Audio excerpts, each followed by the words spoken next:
everyone. Welcome to the AMA surrounding Avarice, the Morningstar RPG. I'm Rem Alternus. I am a marketing director and own my own marketing firm, and I am doing the marketing for Avarice with Fat Goblin Games. I want to do a quick round of introductions for anyone new here that may not know some of the faces that are always around. We'll start with Bowman. Hi, Bowman. Hello, my name is Bowman Modine, and I'm the co-creator of Project Morningstar. I predominantly handle a lot of the directing of the animation episode and kind of like the overall creative direction that we go into. Yeah. And I guess I wrote a lot of the index and other documents and shorts. Awesome. Yeah, I've heard the legendary nature of the index and all of the pages available to learn to be able to promote this cool world. And while we're on you, for anyone new to the channel or new to wherever we end up showing this, what is Morningstar? Yeah, so Morningstar is effectively a far future science fiction universe. It gets a little bit interesting because we're not focused on just one thing. We focus on comic books, animated series, short stories, and now with Fat Goblin Games, we're going into tabletop role-playing games. But it is perhaps a little bit in a familiar way. It's a little bit dystopian, but again, a little bit familiar. And it's about how humanity will one day survive in the galaxy by utilizing what we're proving to be really good at, which is commerce and a shared collective sense of beneficial greed, which we have coined as avarice, one of the older words for greed. Awesome, love it. So before we kick too far into Avarice, I want to introduce Joaz. Hi, Joaz. Hello. Who are you and what do you do? So I'm Joaz, real name Joachim Holm, sitting in my apartment here in Finland as I design the visual aspects of the Morningstar universe. I started this with Bowman here, and he's taking care of the writing, and I'm taking care of all the visual interpretations. I make landscapes, I make vehicles, equipment, illustrations, concepts, all of that. Technically, I'm by the professional title, I'm the art lead. But I do a little bit of this and that. I even do a bit of writing now and then. Ooh, awesome. And Matt, welcome to the channel. How are you? I'm doing great. How are you? I'm doing great. I'm excited to be here. And what brings you to this exciting channel? Okay, well, it's a long story, but I'll keep it as succinct as possible. I met Bowman probably, is it 2019, I think now? 18 maybe? Yeah, something maybe. Like that, 5 or 6 years ago. We worked on a couple projects in the past, and then I think roughly 3 years ago, Bowman said, hey, I've got this awesome new universe. He showed me a video. I think the first thing you introduced me to was one of the first videos. And I was like, wow, that is amazing. And then probably within about 2 or 3 months, he said, we need a role-playing game for this. And so, yes, really for about the last 2 years, we spent the first several months just trying to figure out what system we were interested in doing, and finally picked up on Modiphius's 2D20 system, and have been kind of developing it ever since. And as the world grows, so does the role-playing game book, so does the core book. So we've added a ton since we started initially. Awesome. And what is your background with gaming and TTRPGs to be brought onto a project like this? Sure. I've been, I guess, contributing, producing, writing for role-playing games since about 2011. My very first book was the Deductionist class for Pathfinder. So as a third-party or independent publisher through Total Party Kill Games and Brian Berg. And so since then, I just kind of had that itch. Once the first book is published, then it's kind of like writing. It's kind of like a little like crack, I guess. So once you start, it's hard to stop. And so I've been creating since then, 2011 timeframe. In 2022, time flies, maybe 23. I'll have to go back and look. My partner and I, Jimmy Duffy, purchased Fat Goblin Games. And so with the purchase of Fat Goblin Games, we've sort of been expanding has a our great logo. inventory. Oh, yeah. Yeah. I'm Nice sporting the shirt. Yeah, I swag. like that one. Yeah. And so this just since about 2023, been expanding our portfolio, which now includes Avarice, the Morningstar RPG. Awesome. And you've done some great work with some industry greats. I know you've done a collaboration with Luke Gygax. You're very in the convention scene. I see you at GaryCon. I see you at Gamehole and a million other places. So it's cool that your trajectory has brought you all the way over here. Yeah, we sort of stumbled. If there's any silver lining to COVID, it was that Jimmy and I stumbled into the convention scene because 2020, all the conventions shut down, and Jimmy and I, with a lot of our streaming and video background, we were able to save several of those conventions, which included Gamehole, GaryCon, and GenghisCon. So GenghisCon to a certain extent, we were able to basically stream or put those events online. And so that kind of got us, that's kind of our inroad into the convention scene. And yeah, Luke and I have worked on many projects, which includes his World of Okarim setting. And I think we're up to probably, we produced probably 7 or 8 books at this point, including one entire series, which involves tracking down a sea lich and obtaining an artifact. It's a lot of fun. Awesome. All right, so that brings us to Avarice. Now, I've seen, all the behind the scenes of what you've been working on and stuff, and this world is so robust and intense that my understanding is that this is one small subset of just becoming a person. Can you explain what that means? Well, I can explain it from the mechanical perspective here in a minute, but I think Bowman probably has a better grasp on the exact on how that works in the world, in the universe. Yeah. So the hegemon of 1,000 empires is effectively governed by this notion of stellarization, which seeks to kind of turn everything into a commodity, which is then governed on, imagine a galactic level stock market exchange that we call the Marquette. Engagement with the social structure, which is called the corpus socii, is determined almost entirely on an individual, a consumer, their ability to handle their own debt. So you are charged for the time you spent in a hospital when you were being born, and for the years that you spent that you weren't working. All of that builds up debt, but debt is a positive thing in Morningstar, because depending on your level of, sometimes it's education, but your savviness within the corpus socii, you can basically navigate yourself and your debt in order to kind of game the system. The system is designed for people who can handle the balance between profit and debt. So the dream of every consumer is effectively to eventually reach a certain level of debt management that turns them into a person.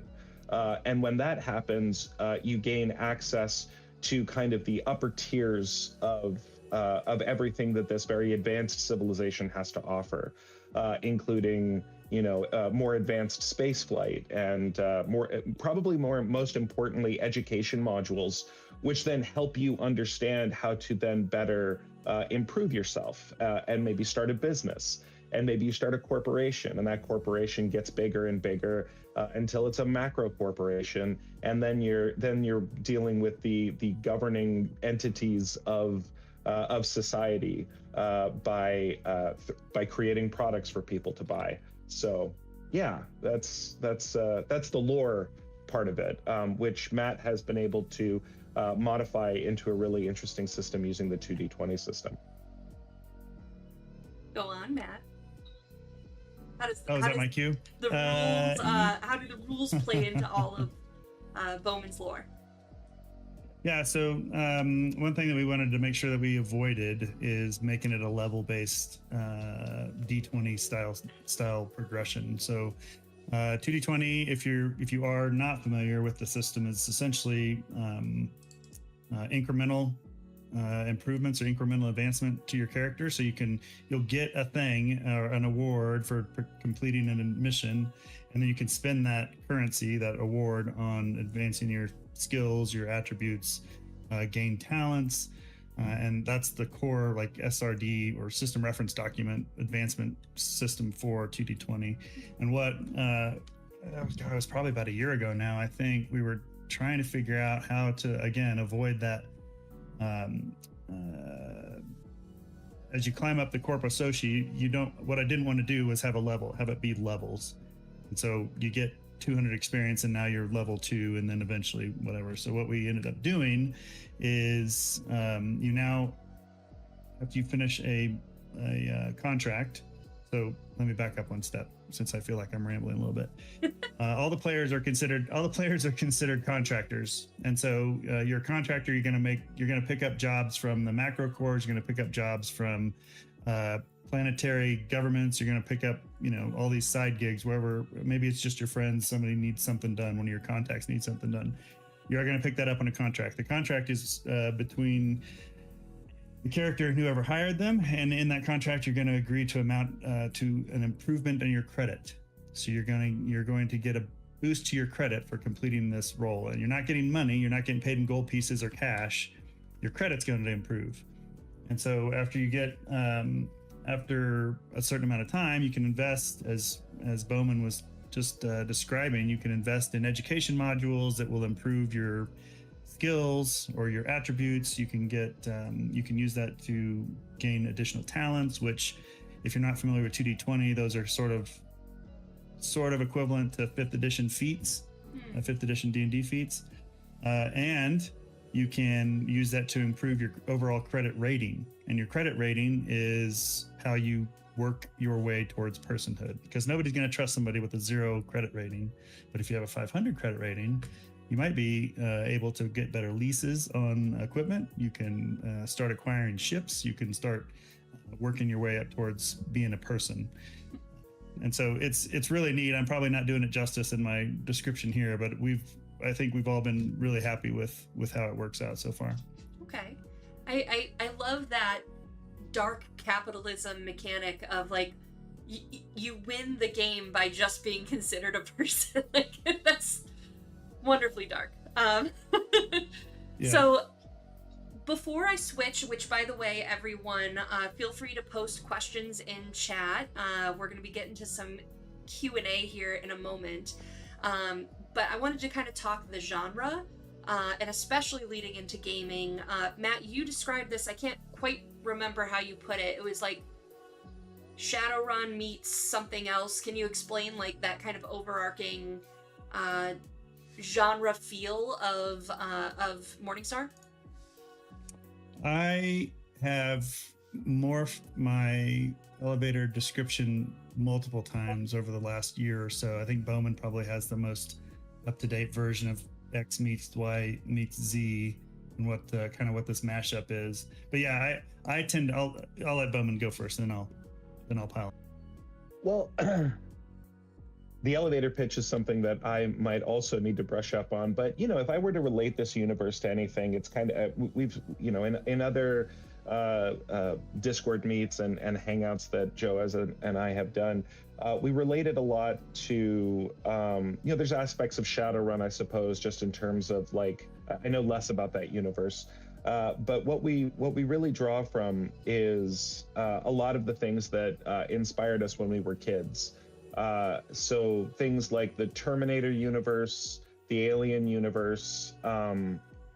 Basically, there was a moment in the late 80s, Blade Runner, late 80s, early 90s, where there was just a kind of there was kind of almost a unified belief of what the future would look like in dark science fiction, and lots of corporatocracy, lots of people are considered commodities rather, or just kind of like faceless numbers, and everything gets really hard, right? Like RoboCop is not an easygoing beat cop, and the things he goes up against are not exactly just regular criminals robbing banks.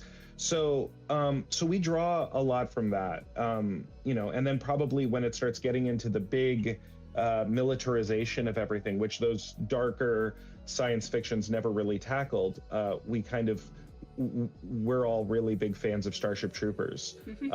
Probably the book, though, more than nothing wrong with the movie, but the book goes more into the societal aspects of what it's like to be in a let's call it like a post-democracy militarized state.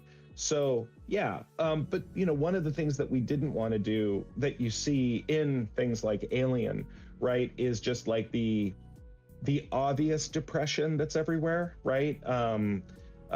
Everybody in Morningstar inherently believes that all they have to do in order to succeed is kind of pull themselves up by their bootstraps. And there's an immense sense of a momentary, things are only momentarily bad for me as I work my 18-hour shift. I'm gonna make it. Like I'm going to figure out something that nobody else has figured out before, and I'm going to climb the ladder. And so there is, dare I say it, there's a real sense of hope in the consumer class. Awesome. So yeah, that's where we kind of diverge from that 80s, 90s dark science fiction. Cool. All right, well, we've got a ton of questions here from the Discord, Patreon, YouTube, so I'm going to go ahead and dive in, and I love the forward thinking on this first question from Cyber Ninja. Do you have any plans to create supplements and expansions that will offer other ways to play or explore the Morningstar, such as a means for the players to run their own ship, a guide to being audit agents, or even a mercenary company? Yes. Maybe, yeah.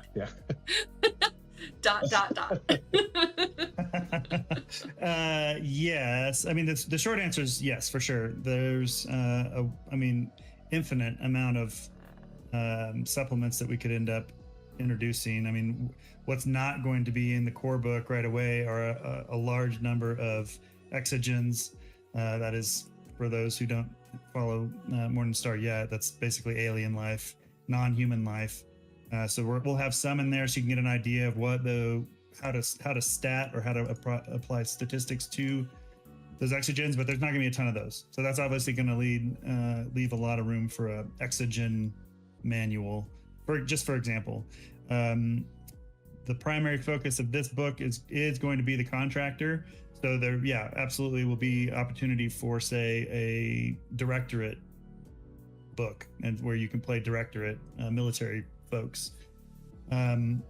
Ship combat and running your own ship will minimally be in the core rule book. There's already rules in there for how to scale combat when you're a poor bastard fighting a mech by yourself, or if you're a car trying to fight a starship, or two starships. We already kind of have that already in there, but certainly an expansion into like a starship book would also be really cool. I will also note that we had to come to terms with the scale of known space, and so this book, the core rule book itself, is really going to focus on one system, which Bowman can describe here in a little bit if we need to. But basically, the system of Candia is where the core rule book is going to focus. And in fact, anybody online who's played through Milk Run already knows about Candia a little bit. Milk Run's going to be the first contract in the set, but that's a long-winded way of saying yes, there's plenty of opportunity for expansions going forward. Awesome. All right, my first question from Ian. We've got a bunch of these, so I'll intersperse them throughout. Will personal augmentation be a thing, and will there be downsides to heavy augmentation like in Cyberpunk? Bowman, do you want to tackle like organoids and Bionetics. Yep. Yeah. So organoids are basically, think of them as like internal, internalized artificial organs, while bionetics would be kind of external, and that can fall into, depending on the grade. The universe is kind of ruled by grades, which is grade 4 to S, with S being, as an example, if we use the beef, which is where we derive it from, but like the beef ratings, like grade 4 beef, it's like, yeah, it's definitely something you can eat, but whether or not it's going to be bad for you is probably not, right? Maybe something at the dog food level. And then we have grade S, which is the last albino cow that was massaged and scented to death before it was turned into your steak. So like that's kind of, and then apply that to everything, right? So, but we don't necessarily have exclusively like the classic metal head, half head with a lens eye. That might be like a grade 3, right? Whereas like a grade 1 would almost be completely, there would be no difference between a human looking replacement to like a grade S, which I don't know. Grade S is really open to interpretation, but it's at that like magic level of technological advancement. Maybe you see through walls and you can see somebody's feelings, when you hurt them. So, there are advantages, obviously, but something that is cultural in the Corpus Socii is the kind of the exaltation and elevation of the human form. So you don't necessarily want to look not human. You want to go cosmetics, and the way that you are perceived by people is an important factor for everybody around you, and that extends to synthetic life. So if you saw a droid from Star Wars, for example, and it looked like, let's say, C-3PO, you would be on a if you were a consumer in the hegemon, you would be disgusted on a personal level that someone made something that is stealing the value of the human form. And so automated synthetic life is deliberately made to look like robots, so as not to kind of cross into what we would call today is like the uncanny valley. Okay. Question from YouTube from Juan Pablo Arroyev. Thanks for your question. Will we get the option to play as Exogens and Unionists in the Avarice RPG? And just to put a exclamation point on the previous question, yes, this augmentations, both bionetics and organoids are in the rules already. Out of the core book, no, not yet. That'll be an expansion. There's no reason, now caveat, there's no reason that a auditor, the game master, couldn't make a contract focused around unionists at all. I mean, the rules for humans are pretty much universal, so there's no reason you couldn't put together a team of unionists and go fight the evil hegemon to, I don't know, disrupt profits in some backwater planet, something like that. Exogens, not yet. We do have a couple of near humans. I think are we calling them Newmans? Did that stick? Derogatorily, yes. Yeah, officially near humans, yeah. Yeah. Awesome. There are several near humans in the book already, and so that'll be kind of the closest you're going to get right now to a non-human or an exogen type and they species right out of the book. Go ahead. Yeah, they get pretty intense. The one of the things that happened very early in the hegemon's history is they didn't find any aliens, nothing they could hold a conversation with, and so old humanity effectively invented humans that we might refer to as aliens if we saw them, because both for the purposes of sending populations to a planet that's maybe half terraformed, right? to like operating in space without a spacesuit. So we've got there are going to be Newmans that you're gonna the artwork will scream alien, but somewhere deep down there's a person. Cool. Okay.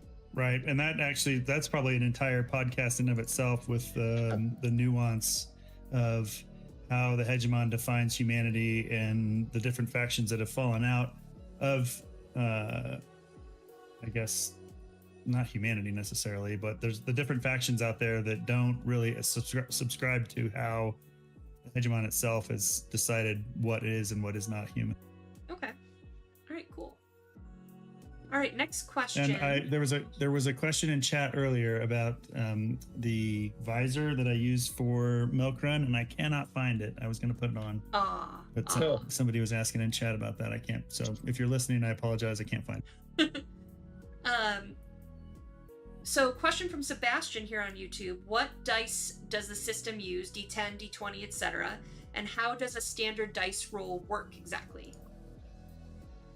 Great question. Okay, it's the 2D20. We're based off the 2D20 SRD or System Reference Document from Modiphius. Essentially, you have every single roll will have a attribute and a skill match or pair, and so you'll tell. I mean, the auditor will say, "I need this, this, or this for whatever thing you're trying to attempt."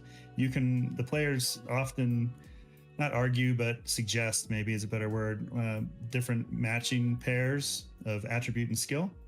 That will give you a target number. So let's say you've got a strength of 8 and a fight skill of 4.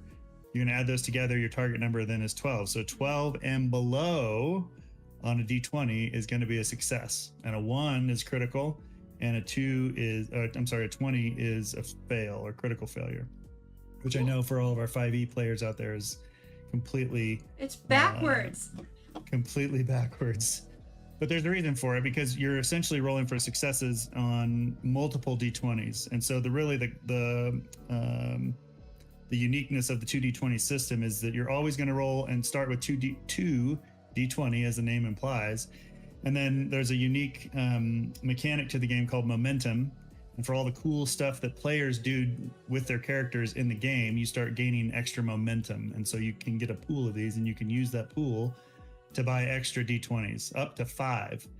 So if you've got some really critical skill check that you need to make, you can buy up to 5 d20, roll all of them, and then multiple successes stack. So if it is a difficulty 1, you only need 1 success. If it's a difficulty 3, you need 3 successes on your d20s in order to have a successful attempt at that. Cool. So that's roughly, in a nutshell, that's kind of how it goes. Awesome. Another Patreon question. Any virtual tabletop integration planned or hoped for, like Foundry, etc.? Foundry, in fact, yeah. Foundry and Roll20. We've got... the project hasn't started, but... we've got, oh my gosh, she's gonna kill me because I forgot the name. Sagaverse is helping with that integration. So I think we're gonna start on Foundry, and then we'll have Roll20 as well. Oh, cool. Is just out of curiosity for my own sake, are these gonna be stretch goals or just stuff that's gonna happen anyway? It'll happen anyway. Yeah, cool. It's not gonna I mean, I guess we hadn't even really thought about it as far as the Kickstarter goes, or the backer kit goes, but yeah, maybe. Awesome. It's going to happen regardless, but maybe we'll add them to the backer kit. It happens faster if we get enough support. Correct. Will there be any RPG-specific miniatures? Yes. That's a Joaz question. Good thing you're here, buddy. Yay, Joaz! Yes, sorry, what exactly was the question? Will there be any RPG-specific miniatures? Well, we have had some figures that are not related to tabletop army assembling in the pipeline. So I think we can expect that to happen. But since we've been focusing on making like little soldiers for now, that may have to wait a bit. Okay.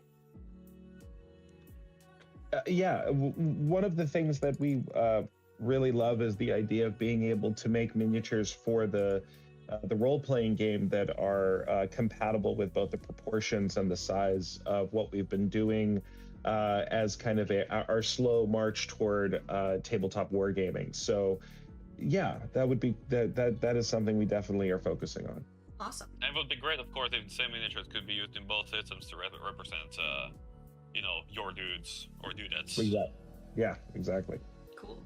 Yeah, and I think you kind of touched on it at the beginning, Rem, but the role-playing game, as far as Morningstar is concerned, the role-playing game is one of the verticals, one of the components they're going into this massive build-up. So there's, as Joe has kind of touched on, there's going to be a tactics miniatures game. There's going to be a war game, a tabletop war game. I mean, so there's all kinds of things that the miniatures are being devoted to at the moment. And then I think we decided as part of the backer kit, one of the stretch goals will be getting those sculpted for like some characters sculpted. Cool. So yes, is the short answer. Patreon question: how extensive will character creation be? It's pretty involved. If in fact, we're hoping here in the next couple of weeks that we can kind of peel back the curtain a little bit and show everyone. We're working with Modifius right now on getting the quick start guide released. In short, it's a 7-step process, which sounds like a lot, but there's some of the steps are pretty short. But it's very involved. And what I do really like about the 2D20 system is that there's 3 components to a character instead of basically one. So that you have your archetype. So basically like your stereotypical movie role. And then you've got your background we just changed it to profession. You've got your profession, which is your day-to-day job. And then you've got your signature, which is how the hegemon tracks you. When I say track, I mean in the like internet cookies type of way, what they know about you to advertise things to you. And so those 3 components can mix and match. So there's 8 archetypes, I think, and then like 55 professions, and then there's some huge number of signatures as well. So you can mix and match those 3 as much as you want. Or any combination that you'd like. And so you can have, there's not infinite, but a huge number of variation that you could end up playing. Okay. Something I just want to add on to that, if that's okay, is just another pillar of the universe is the consumer's right to choose. And that's something that Matt's really exemplified in the rules. You can really, you can spend your dollar how you want. And so that'll be a cool place where the lore and the mechanics meet. Okay. Let's see here. Are the devs the only one to test the game, or will there be public playtests and games sent out for testing and Q&A, etc.? From Skylord Luke. No, in fact, other than me, most of the team has not been playtesting. It's all been external stuff. So if you're interested in playtesting, you can join our Discord server. I think we can probably get a link up here in a minute. But yes, playtesting right now is, I guess, closed. Would you call it closed beta? So sort of invite only. And by invite, I mean just tell me that you want to play and you can join the playtest. Awesome. But yeah, as soon as we're able to release the quick start rules, that'll essentially start the open playtest. Yeah, when is that coming? Bowman had some awesome ideas to add to the game here about a month ago, which really did. That sort of tongue in cheek, but there really were some great improvements that made it fit more with the lore, which includes things like leasing, which I mentioned earlier. And so a character is going to get, let's just say, 10 credit for completing a contract. And if they've got a lease, that's going to automatically deduct 2. But you can get that. You can go out and get a lease on your favorite rifle essentially for free up front, but then you're just going to pay for it for another couple contracts, that sort of thing. And then there are, oh my gosh, there's a couple other components that I'm forgetting. Bowman, help me out. As in instances of just like, what would be like I don't want to go too broad, but like in terms of like the extent of what you could lease. No, I will have to look it up here in a minute because I am drawing a blank for some reason. We added three different things. I'm going off on a tangent. We added 3 different things to the book within the last month or so, and so as soon as I'm getting that rammed into the quick start rules, we should be pretty close to going. I'm hoping here in the next week. No, I'm sorry, next 2 or 3 weeks. Oh, sponsorships. Thank you. Sponsorship. Yeah. Yes. Yeah. So the goal, I mean, lore wise, the best thing that you would want is some form of sponsorship from your patron or your employer or just a brand. So very much like a race car driver, right? Like every aspect of every job in the universe can get sponsored somehow. And there's different things that a sponsorship gets you. In some ways, it could just be like you could get better gear, as long as it's the gear of what you're sponsoring, or it could be something like in the field, a little bit like I guess like Hunger Games would be a good example of that. And subscriptions is the other thing. Oh, subscriptions. And subscriptions, yeah. Ammunition subscriptions, yeah. Imagine Netflix, but for your gun. Epic. Yeah. Yeah. So, and subscriptions are going to work kind of like, and I hate to keep drawing on 5th edition, but it's the easiest one that the most number of people are most familiar with. So, subscriptions are going to kind of be like potions or scrolls. And so you're going to get a subscription at the start of a contract, and that subscription is just going to basically will last the length of that contract. And a sponsorship can increase or decrease depending on how well you're representing the company. And then most recently, we also added status, so macro core status, and think of that like your Marriott points. And so one of the funny things, just in this forum here, one of the funny things that I've imagined this is going to turn into is, you don't quite meet the expectations of the contract, and so instead of credit, the corporation, the macro core pays you in status points. So it's kind of like they're paying you in gift cards instead of actual money, something to that effect. So yeah, those are the three big things that we added recently. Awesome. And my understanding is that the quick start guide is going to be free. That's correct. Yep. Awesome. That's exciting. So you guys will get to see it ahead of time, and get your feet wet before we go live with the project. All right. Yep. Now I know Bowman has to go because his corporate overlords are making him within 10 minutes. So I'm going to do some rapid fire questions here, but I will try to answer. Anything we don't get to, we can always do another AMA or get you answers in writing and put them out and stuff like that. So we have other solutions too, don't worry. All right, I'm going to focus on some of the YouTube ones. Will we be able to play as some of the exogen aliens and the other subspecies of human mutants? Near humans, yes.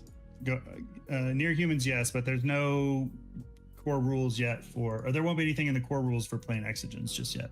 Okay. And by exogens, I mean the Shigwe, all the ones that everybody's familiar with in the Shigwe diaspora. Those are not going to be available just yet, but probably in some sort of supplement in the future. Okay. All right, cool. I've got, can I wield a Barakin Mauler? If it's attached to a vehicle. Excellent. Question from Patreon. How come you are using the 2d20 system compared to other dice systems such as d20, for example? Largely on the flexibility I kind of described earlier. For the most part, there wasn't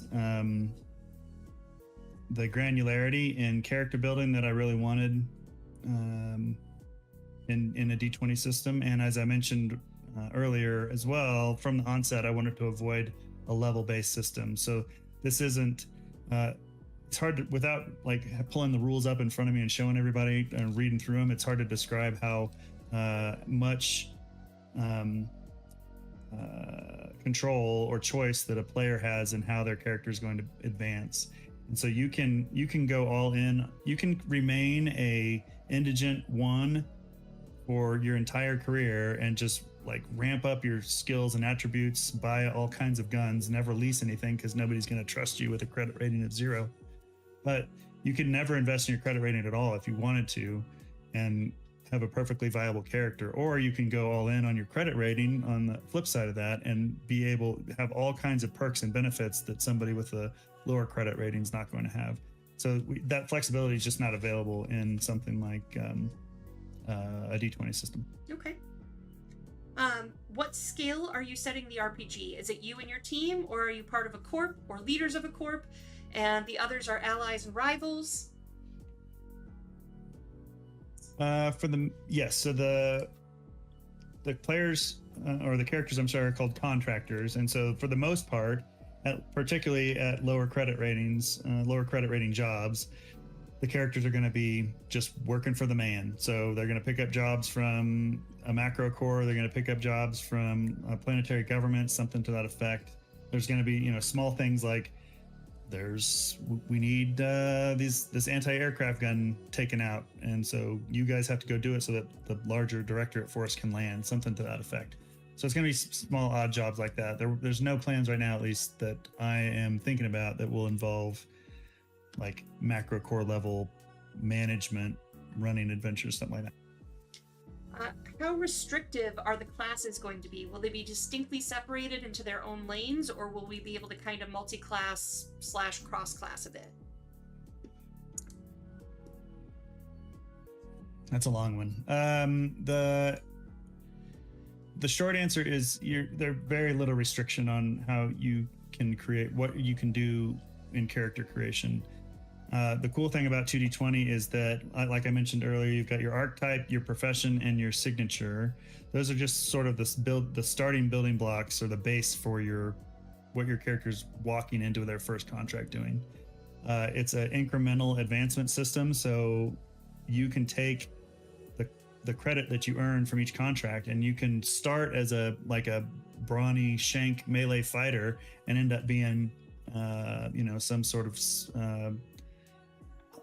I don't know, bard like talker person in the end, as you progress. You could go and be a medic even if you started out as a sniper, something to that effect. So there's really no limit or control on how the player decides to direct their character. Awesome. How well will and obviously I'm not a very well-spoken bardy person, since I can't even come up with the words for. Listen, it's Sunday and our brains are all fried. How well will Avarice handle a longer format campaign, thinking more along the line of a year-long D&D style story? I don't have any outlines yet for a campaign per se. For the most part, if you're familiar with, let's say, just D&D, for example, or maybe even Shadowrun, where it's one mission and then you're done.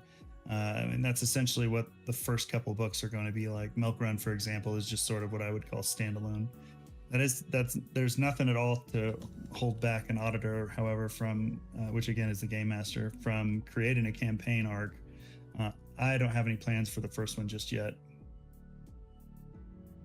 I think it would definitely be interesting based on the decisions that you make, collecting those and how that affects the ripples of, how the corporations respond to you, or how, how the society changes, or, consequences to your actions.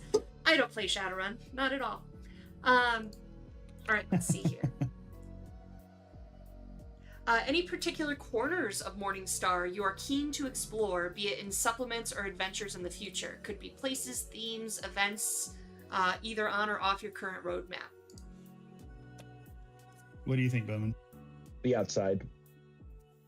Ooh. Yeah. You want to describe that real quick?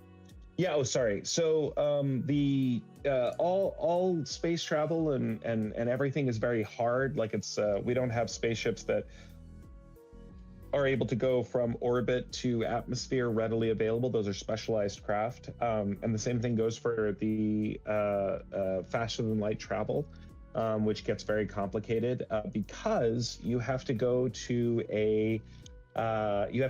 effectively what is outside of reality, and there's just nothing there. So there's no laws of physics. There's just a lightless, infinite void that Joaz has designed.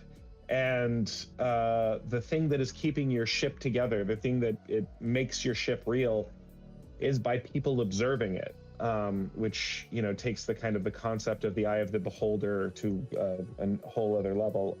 But basically, you have to stay awake.